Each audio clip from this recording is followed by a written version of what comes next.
নমস্কাৰ প্ৰিয় বন্ধুগণ, বৃশ্চিক ৰাশি আজি আমি আনহাতে 2025 চনৰ 1 জানুৱাৰীৰ বাবে বৃশ্চিক ৰাশিৰ গোচৰত ৰাশিফলত যদি আমি গ্ৰহবোৰ অৱস্থান চাওঁ তেন্তে আপোনাৰ গোচৰ ৰাশিফলৰ প্ৰথম ঘৰত বুধ গ্ৰহটো অৱস্থিত হ'ব আৰু দ্বিতীয় স্থানত সূৰ্য থাকিব।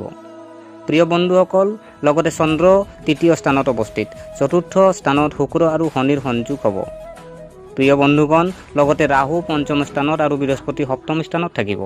নৱম স্থানত মংগল গ্ৰহ আৰু একাদশ স্থানত কেতু উপস্থিত থাকিব। এইবাৰ 29 মাৰ্চত শনি গ্ৰহৰ গোচৰৰ বাবে ধৈৰ্যৰ পৰা সকাহ পাব। বৃশ্চিক ৰাশিৰ লোকসকলৰ বাবে কেৰিয়াৰ, ব্যৱসায় আৰু পাৰিবাৰিক জীৱনৰ ক্ষেত্ৰত 2025 চনটো কেনেকুৱা হ'ব জানো আহক। প্ৰিয় বন্ধুগণ, বৃশ্চিক ৰাশিৰ যদি আমি কাম আৰু ব্যৱসায়ৰ ওপৰত যদি আমি চাওঁ, এইবাৰ আপোনাৰ কাম আৰু ব্যৱসায়ত ভাল সফলতা লাভ কৰিব। শনিৰ ছাঁ আঁতৰোৱাৰ লগে লগে আপুনি ব্যৱসায়ত অগ্ৰগতি লাভ কৰিব আৰু এপ্ৰিলৰ পিছতো ভাল লাভ পাব।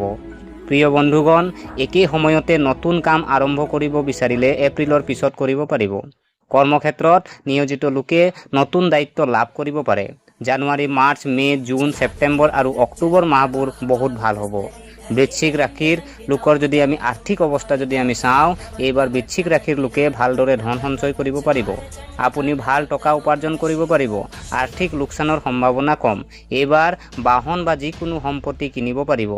বস্তুগত সুখো পাব পাৰে, তাতো যিকোনো বিলাসী বস্তু কিনিব পাৰিব। প্ৰিয় বন্ধুগণ, বৃশ্চিক ৰাশিৰ যদি আমি কেৰিয়াৰ আৰু শিক্ষাৰ ওপৰত যদি আমি চাওঁ, বৈদিক জ্যোতিষৰ মতে এই বছৰতো ছাত্ৰ ছাত্ৰীৰ বাবে অতি শুভ হ'বলৈ গৈ আছে। প্ৰিয় বন্ধুগণ, যিসকল বহিৰাজ্যত পঢ়িব বিচাৰে বা নাম অৰ্জন কৰিব বিচাৰে তেওঁলোকে এইবাৰ ভাল সুযোগ পাব। যিসকল বহিৰাজ্যত বাস কৰি আছে তেওঁলোকে লাভৱান হ'ব। এইবাৰ প্ৰতিযোগিতামূলক ছাত্ৰ ছাত্ৰীয়ে কোনোবা পৰীক্ষাত সফলতা লাভ কৰিব পাৰে, মাত্ৰ কঠোৰ পৰিশ্ৰম কৰিব লাগিব। প্ৰিয় বন্ধুগণ, যদি আপোনাৰ স্বাস্থ্যৰ ওপৰত যদি আমি চাওঁ, 2025 চনত আপোনাৰ স্বাস্থ্যৰ কথা ক'লে এই বছৰ আপোনাৰ স্বাস্থ্য ভাল হ'ব। কোনো ডাঙৰ স্বাস্থ্যজনিত সমস্যা দেখা নাযায়, কিন্তু বছৰৰ প্ৰথম 4 মাহত অলপ সাৱধান হোৱা উচিত, অৰ্থাৎ দুৰ্ঘটনা হ'ব পাৰে।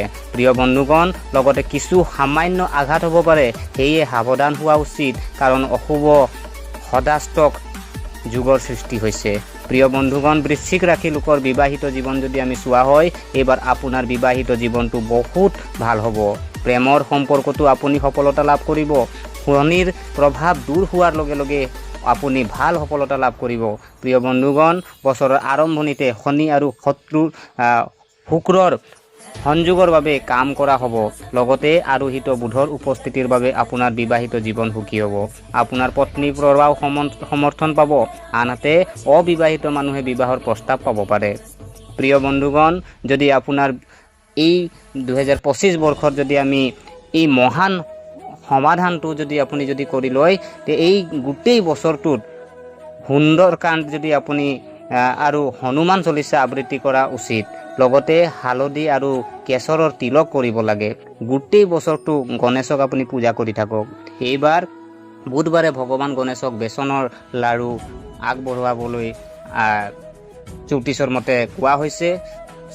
প্ৰিয় বন্ধুগণ, যদি আপোনালোকে এই ভিডিঅ'টো চাই আপোনালোকে ভাল পাইছে, আজি আপোনালোকে লাইক এটা আৰু কমেণ্ট এটা কৰিব বুলি মই আপোনালোকক আশা কৰিলোঁ। আৰু যদি চেনেলটো আপোনালোকে ছাবস্ক্ৰাইব কৰা নাই, কাইণ্ডলি ছাবস্ক্ৰাইব কৰি ল'ব বুলি মই আপোনালোকক অনুৰোধ জনালোঁ। প্ৰিয় বন্ধুগণ, আজিলৈ আমি ইমানতে থেংক